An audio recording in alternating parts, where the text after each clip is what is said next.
Hello, this is Archie Dunlop with Talking Astrology with Archie on Saturday, March the 18th, 2023. British schoolchildren, if they know any history, know about the First and Second World Wars. Maybe that's because Britain supposedly won these wars. The Second World War was, we beat Hitler. It's great. Loads of heroic exploits, Battle of Britain, so on. But actually in the Second World War, relative to other countries, like the Soviet Union, for example, Britain didn't actually lose too many soldiers and lost very few civilians. The First World War, by contrast, for Britain was a real disaster in terms of loss of life. And I think over a century later, it still has its impact. I think many British people, they can think of ancestors who died in the war. You know, all of us, including me. I mean, I've got ancestors who died in the First World War, and I have no connection with the military. My great uncle just disappeared, body never found. My grandmother's first husband was killed in the First World War. So it's, and that's probably pretty typical. We've all got ancestors who died. So it has a big impact, the First World War. And when we go to school, at least when I went to school, I didn't really learn very much, but in English literature, we learnt about the poems of the First World War, and probably the poems that are most well known in Britain are the ones that come from that war. You know, there aren't any Second World War poems. I mean, okay, there are, but there aren't many that we really know, we hear about. The First World War, by contrast, had loads of poets who came up with some really powerful stuff. At least it struck me as powerful when I studied First World War, at the age of 15, studying the war poets of the First World War. I suppose if these people are surrounded by death and destruction, that's very emotionally activating. So that's why perhaps they could create such powerful stuff. And perhaps the most famous First World War poet was Wilfred Owen. And it's his birthday today. He'd be 130. He was born on March the 18th, 1893. And I do want to talk a bit about his chart.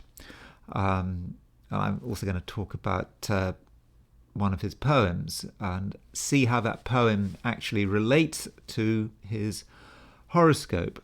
But first of all, I want to look at the stars for today. And today is March the 18th, 2023, and it is a Saturday. So these are the stars for today. The moon continues moving through Aquarius, where it makes a square aspect to Uranus. So when you've got moon square Uranus, that creates a certain amount of instability. Things could happen unexpectedly, but it needn't be bad. I mean, the moon is also making a sextile to Jupiter, and that's quite a lucky sextile. So I think that for many of us, Saturday could actually be quite an exciting day. And with the moon in Aquarius, it's important that we're independent-minded. We shouldn't follow the crowd. We've got our own way of doing things, and if that means being alone or only being with people we really get on with, that's fine. You needn't apologize. You don't have to get emotional. You don't have to be friends with people just for the sake of it. While all this is going on, Mercury continues to be in a really bad position. Now you can see here that this is the Sun at 27 Pisces. Mercury is at 28 Pisces. So in the jargon, Mercury is combust. It's burnt up by the Sun. It's actually be able to move. It's slightly moving away from the Sun. So some of the confusion and an inability to see what's going on around us may be starting to dissipate. We may have a feeling of escaping from a bad influence, or escaping from people who are telling us lies. We're escaping from misleading information, because Mercury is about to enter Aries, and when Mercury enters Aries, that'll be a real breath of fresh air. Mercury also is on a fixed star called Skeet, and Skeet is associated with shipwrecks. Indeed, the Sun is moving on to Skeet as well. So in general, over the next few days, be careful. All of us should be careful around boats. Don't take sea trips if you really don't have to, because accidents can happen. And in general, we're going to be accident prone, and there may be news about maybe, I don't know, a shipping disaster, that kind of thing. So keep an eye out over the weekend for that. But whatever happens, try to stay away from ships, because we want to, if there is a shipping disaster, we want to be an observer, not a participant. So let's now look at Wilfred Owen, one of the most important 20th century poets, and I in particular want to look at his Mercury, because Mercury is the planet of communication, and if you're a poet, communication and being able, what you write is going to be really important. And Wilfred Owen, he was only in his early 20s when he died, so he did, all his work happened,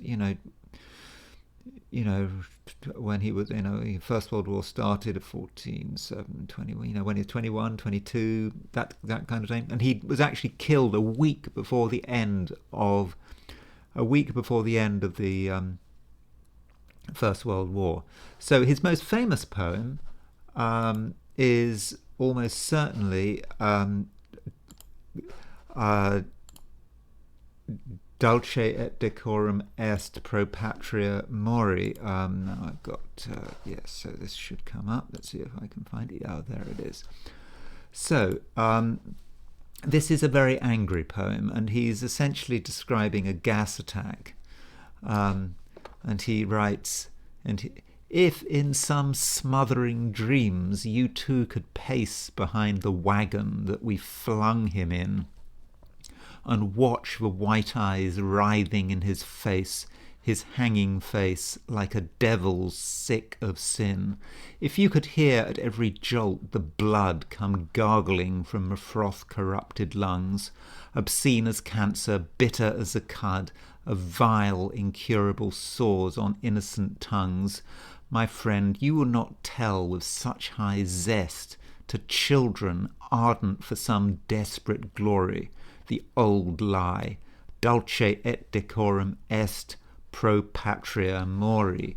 Now, dulce et decorum est pro patria mori is Latin, and it means how sweet and honourable it is to die for one's country. And so the anger in his chart, we can see the anger. There's his Mercury. This is Wilfred Owen's chart. There's his Mercury in Aries. So Mercury is how you communicate. Aries is an angry, assertive sign. He may also have Moon in Aries, and we don't really know his time of birth. But what I also find interesting about the chart is that he has got Mercury semi-square Hades, and somehow that Hades is connecting with the way he communicates. And Hades is the planet, not just a planet of garbage, it's a planet of death, it's a planet of stuff which is disgusting and revolting. And perhaps this is how he is communicating. He is showing he's showing his anger. In fact, I think this this poem was addressed to some woman who wrote in the newspapers, and she was very enthusiastic about how wonderful it is to fight for your country and all this kind of thing. And he found that really offensive. And we can look at a X-ray of his chart by looking at the fourth harmonic. So we'll just have a quick look at that. And this is going 90-degree dial. And there's his Mercury. There's his Mercury. There is a structure of his Mercury. See, Mercury on this dial is opposition Hades. So Hades, it's a hypothetical planet, remember. I believe Hades was discovered, or supposedly discovered, during the First World War by a man who was by Alfred Witte, and he was trying to associate astronomical phenomena with artillery barrages. And we can see that Hades is picking up the Mars, Neptune, and Mars Pluto midpoint. So there's the anger and the disgust at what he is seeing. So I think his chart really does demonstrate how important Hades is. That Hades is really giving us a sense of how that Mercury is working. Anyway, that's Wilfred Owen. It is relevant. He's saying, encouraging children to die for their country. We still get that. Children are still thrown into battles. Thrown into battle. I believe in Ukraine there are Ukrainian soldiers who are under 18. So, it is happening, and they are dying not through gas attacks, but through artillery barrages. It is happening, and it is relevant, and there is nothing there is nothing glorious about dying for one's country. It's all a waste of time, and we should recognise it. And that was perhaps Wilfred Owen's message as we think about him on his 130th birthday. So that's all I'm going to say for today. So have a good weekend, and I will talk to you tomorrow on Sunday.